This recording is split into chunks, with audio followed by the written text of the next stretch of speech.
Hi everyone, आज हम बात करने वाले हैं वर्चा स्कॉलरशिप प्रोग्राम के बारे में।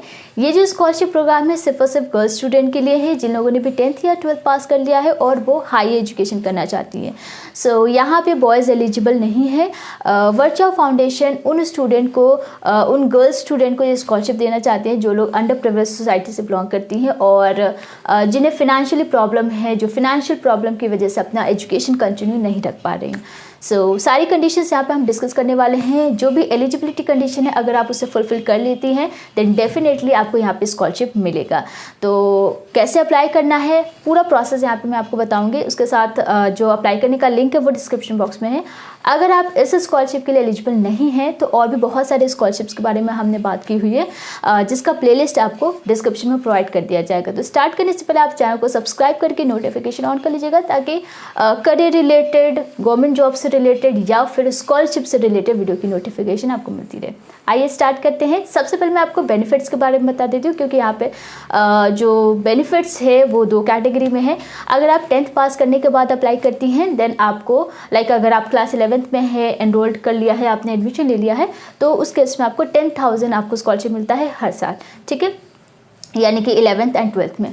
इसके बाद अगर आप 12th के बाद अंडर ग्रेजुएट डिग्री या डिप्लोमा कोर्स परस्यू करती हैं तो उस केस में आपको 15,000 पर ईयर स्कॉलरशिप मिलता है। तो इसके लिए आपको हर साल रीन्यू करना होगा और रीन्यू करने के कुछ कंडीशंस है वो मैं आपको आगे बताऊंगी। नेक्स्ट हम बात करते हैं एलिजिबिलिटी कंडीशन की। तो यहाँ पे कुछ कंडीशंस है जो कि मैंडेटरी है और इसके अलावा आपको यहाँ पे फिनेंशियल एंड एकेडमिक के बेसिस पे, एकेडमिक जो परफॉर्मेंस है आपका उसके अकॉर्डिंग आपको यहाँ पे स्कॉलरशिप मिलता है। तो सबसे पहली जो कंडीशन है वो ये जो स्कॉलरशिप है सिर्फ गर्ल्स के लिए है, ठीक है, सिर्फ गर्ल्स अप्लाई कर सकती हैं। इसके बाद जो सेकंड कंडीशन है वो ये है कि आप तेलंगाना या फिर आंध्र प्रदेश, इनमें से किसी भी स्टेट से अगर आप बिलोंग करती हैं तो ही आप अप्लाई कर सकती है।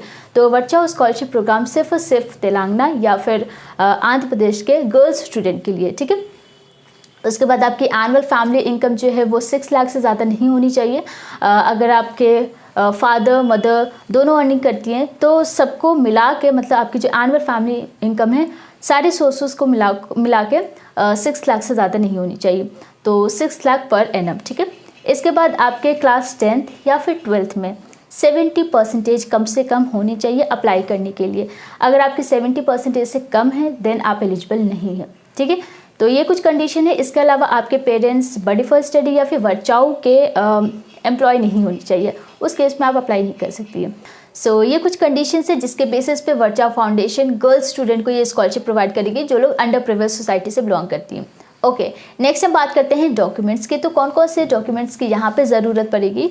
मार्कशीट चाहिए होगी। अगर आपने 10th पास कर लिया है तो 10th की मार्कशीट, अगर आपने 12th कर लिया है तो 12th की marksheet. Government issued identity proof देनी होगी जिसमें आप Aadhaar card, voter ID, driving licence या फिर पैन कार्ड दे सकते हैं। इसके बाद करेंट ईयर एडमिशन प्रूफ देना होगा जिसमें आपको फी रिसिप्ट या फिर एडमिट कार्ड या बोनाफाइड सर्टिफिकेट दे सकते हैं। अगर आप क्लास 11th में तो उसके अकॉर्डिंग आपको देना होगा। फैमिली इनकम प्रूफ देना होगा जिसके लिए आप सैलरी स्लिप या फिर इनकम सर्टिफिकेट या ITR दे सकते हैं। बैंक अकाउंट आपका खुद का होना चाहिए जिसके लिए आपको डिटेल फिल करनी होगी। इसके बाद कुछ फोटोग्राफ्स भी यहाँ पे रिक्वायर्ड होंगे। सिलेक्शन प्रोसेस की बात करते हैं तो जैसे ही आपका एप्लीकेशन क्लोज हो जाता है तो उसके बाद आपके एप्लीकेशन को शॉर्टलिस्ट किया जाता है on the basis of given eligibility condition, जिसमें आपके एकेडमिक परफॉर्मेंस को देखा जाता है, फिनेंशियल बैकग्राउंड को देखा जाता है और उसके अकॉर्डिंग आपके एप्लीकेशन को शॉर्टलिस्ट किया जाता है।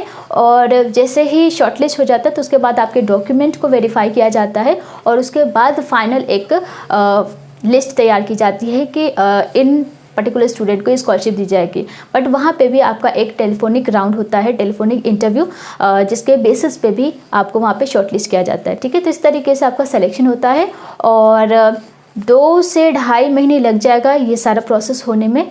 तो फाइनली आपको जो स्कॉलरशिप मिलेगा वो फरवरी के मंथ में मिल सकता है। ये एक अप्रॉक्स ड्यूरेशन कह सकते हैं। और अप्लाई करने का जो लास्ट डेट है फ़िलहाल 31 दिसंबर है। अभी आपके पास बहुत कम टाइम है, हो सकता है ये एप्लीकेशन लास्ट डेट एक्सटेंड हो जाए बट फ़िलहाल के लिए यही आपकी लास्ट डेट रहेगी।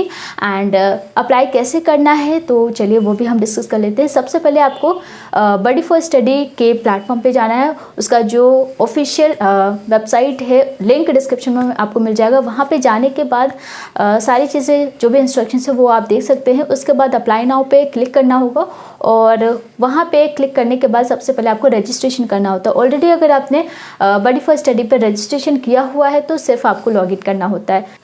लॉगिन करने के बाद आपको कुछ स्टार्ट प्रोसेस करके दिखेगा, वहाँ पे क्लिक करने के बाद आपके पास प्रॉपर फॉर्म आ जाएगा और उस फॉर्म को स्टेप बाय स्टेप फिल करना होगा।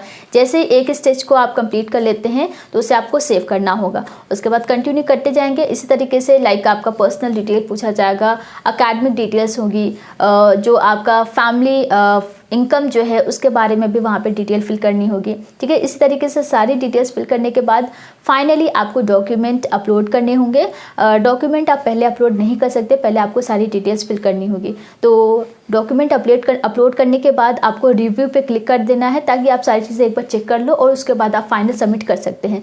फाइनल सबमिशन के बाद आपका कंप्लीट हो जाता है और इस तरीके से आप अप्लाई कर सकते हैं। और कोई डाउट है आपको वर्चा स्कॉलरशिप प्रोग्राम से रिलेटेड, आप हमें कमेंट कर सकते हैं और आप हमें इंस्टाग्राम पे भी फॉलो कर सकते हैं। अब बात करते हैं कि किस कंडीशंस में रिन्यू कर सकते हैं।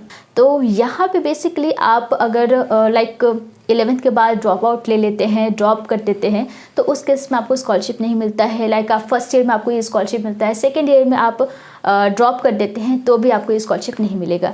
सो बेसिकली आप हर साल पास होनी चाहिए और इसके लिए आपको पासिंग सर्टिफिकेट देना होता है और जैसे ही आप नेक्स्ट ईयर में एनरोल्ड हो जाते हैं तो उसके लिए आपको फ़ी रिसिप्ट देनी होती है।